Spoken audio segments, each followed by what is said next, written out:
यह सुंदर से श्रीमद् भागवत की कथा जो बड़े ही दिव्य हैं, अलौकिक हैं और बड़े ही भाग्य से हम आपको प्राप्त होता है। इस कथा के आज हम द्वितीय दिवस की कथा प्रारंभ कर रहे हैं। कल समय अभाव में हम आप श्रीमद् भागवत जी की प्रारंभ तो की, पर कोई कथा विशेष हम सब चर्चा नहीं कर पाए। आज हम पुनः जहाँ तक कल की कथा हो पाई थी वहाँ से अब आगे बढ़ेंगे। आपके माइक में थोड़ी सीटी की आवाज़ आ रही है, साउंड में आप सुनो ध्यान से। वो कहाँ से आ रही है वो आप ठीक करो। श्री व्यास भगवान कृपा करके यह श्रीमद् भागवत शास्त्र को प्रकट किए हैं। प्राणी मात्र का कल्याण हो, जीव का कल्याण हो, इस हेतु से श्री व्यास जी महाराज ने इस ग्रंथ की रचना की है। आगे हम सब चर्चा करेंगे। सर्वप्रथम महात्म वर्णन करते हैं और हमने आपको कल भी बताया कि महात्मा उसे कहते हैं किसी भी वस्तु को बराबर जान लेना। सामान्य रूप में जैसे अभी ठंडी का समय है, हम आपको गर्म वस्त्र की आवश्यकता पड़ती है। स्वेटर है, कोट है, चादर है। आजकल बाजार में अनेक प्रकार की वस्तु मिलती है। एक चादर लेने हम जाते हैं तो पता नहीं कितने डिजाइन उसमें होते हैं, कितने कलर होते हैं। कोई शुद्ध ऊन का होता है, कोई टिकट मिले हुए रहते हैं, कोई कुछ मिश्र सामान बनता है। परंतु उसमें जो पहचानने वाले हैं वह अच्छे से समझ जाते हैं कि यह जो कपड़े हैं, यह जो चादर है, यह शुद्ध ऊन का है, बहुत गर्म है, वो अच्छे से समझ सकते हैं। तो जब हम जानते हैं तो अच्छे से अच्छे क्वालिटी की सामान का पहचान कर लेते हैं। और यदि नहीं जान पाते हैं तो व्यापारी हम आपको ठग लेता है। अच्छा सामान नहीं है फिर भी उसकी खूब प्रशंसा करेगा, अरे ये सामान बहुत अच्छा है, आपके ऊपर बहुत जचती है, बहुत सुंदर आपको लगेंगे। और ऐसा कह करके वह डुप्लीकेट सामान भी असली बता करके हम आपको दे देते हैं। परंतु जब हम जानते हैं कि नहीं, में उस वस्तु को पहचानने की क्षमता, जब हमारे वह ज्ञान हमारे अंदर है तो फिर वह व्यापारी हम आपको नहीं ठग सकता। ऐसे ही इस संसार में हम आप एक और चादर ओढ़ के बैठे हैं। कबीर जी महाराज के शब्द में कहा जाए, चदरिया झीनी रे झीनी। पंच तत्व का बना चदरिया, 5 तत्व से यह शरीर तो मिल गया, यह चादर हम आपको मिल गया, जिसे परमात्मा ने बहुत मेहनत से बनाया, बहुत घड़ के बनाए। और इस चादर को पा करके यदि हमने भगवान का भजन नहीं किया, बलवती माया के चक्कर में पड़ करके हम आपने संसार में मन को लगाए रखा, तो दिन दिन मैली किनी चदरिया झीनी रे। आज इस चादर को ओढ़ करके आपने अच्छी तरह भजन आप सुने हैं। मेरा भाई ने उस चादर को ओढ़ ली, भक्ति की चादर जब मेरा भाई ने ओढ़ी तो मेरो तो गिरधर गोपाल दूसरो न ओढ़ी, केवल भगवान कृष्ण की हो गई। और ऐसे दीवानी मीरा हुई, ऐसी भगवान की प्रिया हुई कि आज भी युगों युगों तक मेरा जी को याद किया जा रहा है। बहुत से ऐसे संत, बहुत से ऐसे भक्त आज भी इस चादर को ओढ़ करके, भक्ति की चादर को ओढ़ करके श्रीमद् भागवत की कथा को हम आप आरंभ करेंगे। श्रीमद् भागवत जी में भी इस बात को श्री व्यास जी महाराज ने बहुत सुंदर कहा। आज नैमिषारण्य की भूमि में 88,000 महात्मा लोग बैठे हैं। सूत जी महाराज पधारे हैं, खूब स्वागत हुआ है। और वहां सूत जी से प्रश्न किया जा रहा है कि प्रभु, कली काल में प्रायः जीव असुर स्वभाव का है और भक्ति से विमुख हो रहा है, ज्ञान और वैराग्य भी जीवन में नहीं है, जिसके कारण बार बार दुखी हो रहा है। तो ऐसे जीव को क्या करना चाहिए? श्री सूत जी महाराज कह रहे कि हे महात्मा, ऐसे जीव के लिए एक ही साधन है इस कलयुग में, श्रीमद् भागवतम शास्त्रम करो कीरेण भासितम। श्रीमद् भागवत की कथा इस कलिकाल में भी, संसार में दुखी से दुखी जीव के लिए भी वह अमृत में औषधि है। उसे प्रसन्न कर देंगे। उनके जीवन में पाप ताप संताप जो भी है वह सब नष्ट कर देते हैं और भगवान श्री कृष्ण की भक्ति प्रदान करती है। यह श्रीमद् भागवत की कथा है। तब सौनकादि महात्माओं ने प्रश्न किया कि महाराज, श्रीमद् भागवत की कथा 7 दिन में सुनने की विधि है। यह 7 दिन में भागवत की कथा सुनने की परंपरा कैसे हुई, यह बात हमें सुनाइए। 7 दिन में ही भागवत की कथा होती है, हम आप जानते हैं। तब सूत जी महाराज कहते हैं कि हे महाराज, एक बार की बात है। कहते हैं एकदा विशालायाम चत्वार ऋषयो मला सत्संगार्थम समायाता दद्रेशोस्तत्र नारदम् एकदा हि विशालायाम। एक बार की बात है, सनक, सनंदन, सनत कुमार, यह चारे भाइयों सनकादिक जो ब्रह्मा जी के मानस पुत्र हैं, इन चारों भाइयों की विशेषता है कि यह चारों भाई हमेशा भगवान के सत्संग में लगे रहते हैं। आशा वसन व्यसन यह तिन्हि, रघुपति चरित्र होय तह सुनहि। जहां कहीं भी भगवान की कथा होती है, भगवान के सत्संग होते हैं, यह सनकादिक चारे के चारे भाई वहां आके विराजमान हो जाते हैं।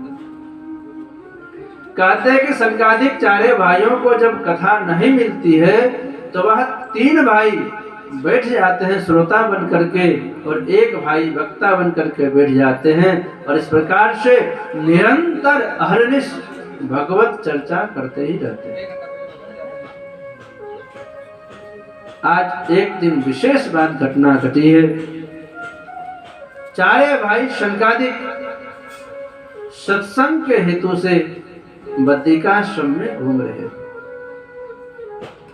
और जैसे ही बद्रिकाश्रम में चारे भाइयों पधारे हैं, सत्संग के लिए भ्रमण कर रहे थे, तो उसी समय सनकादिक को श्री नारद जी का दर्शन होता है। नारद जी छोटे हैं, सनकादिक बड़े हैं, पर आज कैसे मिलते हैं? आज के पूर्व जब भी नारद जी महाराज मिलते थे तो बहुत प्रसन्न दिखते थे, बहुत प्रसन्न रहते थे। नारद जी हमेशा मस्त संत रहते हैं, फक्कड़ महात्मा हैं, कभी कुछ संग्रह नहीं करते। और जिसके पास संग्रह नहीं है, बिल्कुल फक्कड़ हैं, वही हमेशा प्रसन्न भी रहते हैं। तो नारद जी महाराज बहुत प्रसन्न रहते हैं हमेशा। पर आज कुछ उल्टी बात हो रही है। कहते हैं हमेशा प्रसन्न रहने वाले महात्मा नारद जी आज उदास बैठे हैं, बहुत चिंता कर रहे हैं, मन में चिंता है, उदास होकर के बैठे हैं। और जैसे ही शनकादिक ने यह दृश्य देखा, शनकादिक तुरंत नारद जी के पास पहुंच गए और जाते हैं नारद जी से कहते हैं कि महाराज, कथम ब्राह्मण दीन मुख कुतश्चिंता तुरो भवान् प्रेरितं गम्यते पुत्र कुतश्चिंता गमनं तव इदानीं शून्यचित्तोऽसि गतवित्तो यथा जन तवेदं मुक्तसङ्गस्य नोचितं पदकारणम् कथं ब्राह्मणदेन मुखः। हे नारद जी, आपका मुख उदास क्यों है?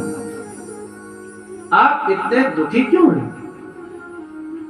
हे महाराज, दुखी तो वह होते हैं जिनका कोई प्रिय वस्तु खो जाता है। हमें कोई वस्तु बहुत प्रिय हो और अचानक खो जाए, हम आप दुखी होते हैं। तो नारद जी से कह रहे कि हे नारद जी महाराज, आप तो कभी संग्रह परिग्रह कुछ किया ही नहीं, 2 घड़ी से ज्यादा आप संसार में कहीं टिकते ही नहीं। दक्ष प्रजापति का श्राप लगा हुआ, 2 घड़ी केवल 1.5 घंटे से अधिक कहीं नारद जी महाराज नहीं टिकते। ऐसे तो हमेशा परिभ्रमण में ही रहते। तो महाराज, आपने अपने जीवन में कभी कुछ संग्रह किया ही नहीं, फिर आपका गया क्या? आपके पास खोने जैसा कुछ तो था नहीं। तो जब आपने कुछ खोया नहीं तो फिर आप इतने दुखी क्यों हैं? आपके दुख का कारण क्या है? महाराज, आप हमें विस्तार से बताएं। शनकादिक कहते हैं कि हे नारद जी महाराज, इस संसार में संतों का सबसे बड़ा धन है भगवान नाम, और वो धन आपके पास है, उसे कोई चुरा नहीं सकता। मेरा जैन एक पद में बहुत सुंदर कहते हैं, पायो जी मैंने राम रतन धन पायो जी मैंने राम रतन धन पायो जी मैंने राम रतन धन पायो जी मैंने राम रतन धन पायो कष्टो अमोलक दे मेरे सतगुरु कष्टो अमोलक दे मेरे सतगुरु कष्टो अमोलक दे मेरे सतगुरु कष्टो अमोलक दे मेरे सतगुरु तेरे पाप असनायो जी मैंने राम रतन धन पायो जी मैंने राम रतन धन पायो चरण मोटे चरण लोटे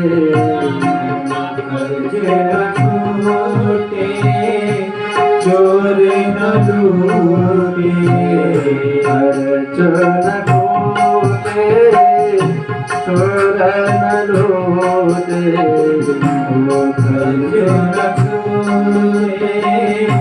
चोर न लूटे दिन दिन बढ़त सवायो जी मैंने राम रतन धन पायो जी मैंने राम रतन धन पायो जी मैंने राम रतन धन पायो। पायो जी मैंने राम रतन धन पायो। पायो जी मैंने राम रतन धन पायो।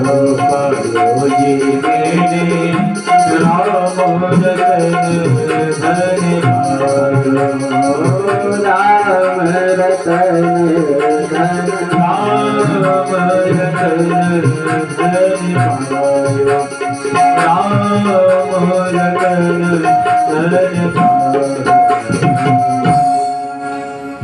पायो जी मैंने राम रतन धन।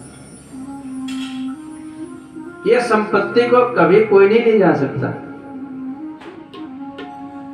और जितने संपत्ति हैं सब उनके बंटवारे भी कर लेते हैं, सब जानते हैं। घर में 1 गज भी जमीन हो ना तो उसके भी 2 भाग कर लेना, 50-50 उसमें भी हो जाएंगे। थोड़े बहुत आभूषण घर में पड़े हैं तो वो भी बांट लेंगे। अरे आभूषण की कौन के कोई अच्छे कपड़े रखे हो तो वही बांट लेंगे, कुछ भी नहीं छोड़ते। खाने पीने के सामान में भी बंटवारा कर लेंगे। पर एक भक्ति ऐसी शक्ति है, भक्ति ऐसी संपत्ति है जिसे कोई नहीं बांट सकता। जितना हम आप कर सकेंगे उतना हमारे पास ही रहेगा। सारी संपदा दुनिया बांट सकती है, चुरा सकती है, ले सकती है, उन संपदा का हरण कर सकते हैं। कोई झूठ से, कोई बेईमानी से, कोई छल से। पर भगवान के नाम रूपी भक्ति रूपी जो संपदा है, इस संपदा को आज तक ना तो कोई ले पाया, ना कोई चुरा पाया, ना कोई छल कर पाया। जिसके पास है उसी के पास। और केवल हाई नहीं, हम आपके पास करोड़ों रुपया हो और यदि खर्च करने लग जाए तो पता नहीं चलता कितने जल्दी सब के सब खर्च हो गए, फिर हम खाली के खाली हो जाते हैं। पर भगवान की भक्ति रूपी संपदा ऐसी है कि हम इसे जितना खर्च करते हैं, जितना खर्च करते हैं उतना ही बढ़ती ही जाती है। भक्ति बांटने से बढ़ती है। और सामग्री हम बांटेंगे तो घटेगा, पर भक्ति बांटने से बढ़ती है। बहुत सुंदर बात है इसमें। इसलिए हम आपके यहाँ कहा जाता है, भाई हम तो धर्म कर ही रहे हैं, पर हमारे साथ में यदि कोई और भी धर्म करे तो उसका भी पुण्य लगता है। हमारे माध्यम से यदि कोई दूसरा भी धर्म कर्म करने लग जाए तो उसका भी पुण्य लगता है। इसलिए हम आप जब किसी तीर्थ में जाते हैं ना, खुद तो जा ही रहे, साथ में दूसरों को भी ले चलते हैं। तो चलो चलो तुम भी चलो, चलो वृंदावन घुमा लाते हैं, चलो गिरिराज जी की परिक्रमा करा लाते हैं, चलो जमुना जी स्नान करके आते हैं। अपने भी करते हैं और दूसरों से भी करवाते हैं। जितना करने में पुण्य है ना, उतना ही पुण्य किसी के द्वारा करवाने में भी है। यहाँ पर श्री नारद जी महाराज से कह रहे हैं सनकादिक कि हे महाराज, संसार में आप क्या खोया जिससे आप दुखी हो रहे हो। तो नारद जी महाराज कह रहे कि हे प्रभु, मेरा खोया तो कुछ नहीं, पर मेरा दुख का कारण कुछ और है। सनकादिक कहते हैं कि नारद जी आप तो मुक्त कंठ होकर के बताए आपका दुख का कारण क्या है। तब से नारद जी महाराज कहते हैं कि प्रभु, मैं सत्संग करने की आशा से इस पृथ्वी पर परिभ्रमण कर रहा था। नारद जी महाराज को भी सत्संग बहुत प्रिय है। तो कहते हैं सत्संग करने की आशा से हम इस भूमंडल पर परिभ्रमण कर रहे थे। तो महाराज घूमते घूमते मैंने पृथ्वी पर सब जगह गया। कहाँ कहाँ गए? कहते अहम तो पृथिव्या तो ज्ञात्वा सर्वोत्तमामिति पुष्करं च प्रयागं च गोदावरीस्तथा हरिक्षेत्रं कुरुक्षेत्रं श्रीरंगं सेतुबन्धनम् एवमादेषु तीर्थेषु ब्रह्मांडं इतस्ततः। महाराज मैं इस पृथ्वी पर घूमते घूमते तीर्थराज प्रयाग में गया।